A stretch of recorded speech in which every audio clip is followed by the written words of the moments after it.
on Monday, UP Warriors coming off with that win, I think it should actually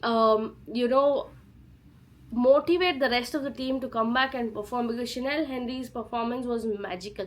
It actually created a lot of opportunity for the UP Warriors bowlers to come back and defend their target. Kranti God, of course, was brilliant, youngster coming in the first season, bowling a peach of a delivery to get Meg Lanning. Should actually will stay with her throughout. I think that delivery she'll never forget.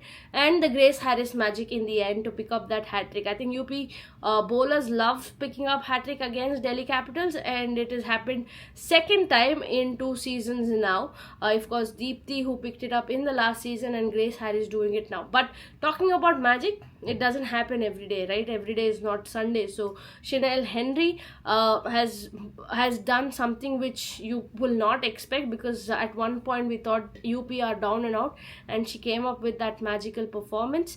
But for RCB, I feel they need to figure out their playing 11. The weakness that we were talking about, them missing out on their experienced bowlers. It's about 12 overs that you've lost in this year comparatively to the last year. So the defending champions, I feel, have been a little bit exposed with how things have gone. Joshita, the youngster in the squad, there is a lot of backing for her, but is she the right person? There is a Sneha Rana in the dugout. Will she be the right person coming into the playing 11? Because there is still some experience required when you're defending a target. Smriti Mandhana probably would have dwelled upon giving the 19th over to Kanika Ahuja that day. Was it the right choice? Definitely not. Should she have given it to Ekta Bish? Would they have won?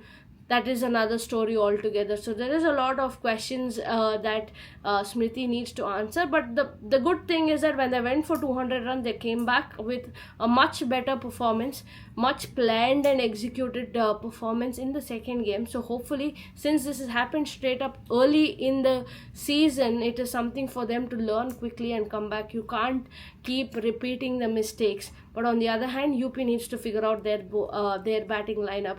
I'm really not convinced with how they're going, but eventually they won the game, so they'll come with that confidence to the ground. So the Chinnaswamy crowd will be raring to support the home team, and hopefully they convert it into a win. For more cricketing and sporting information, visit Dafa News.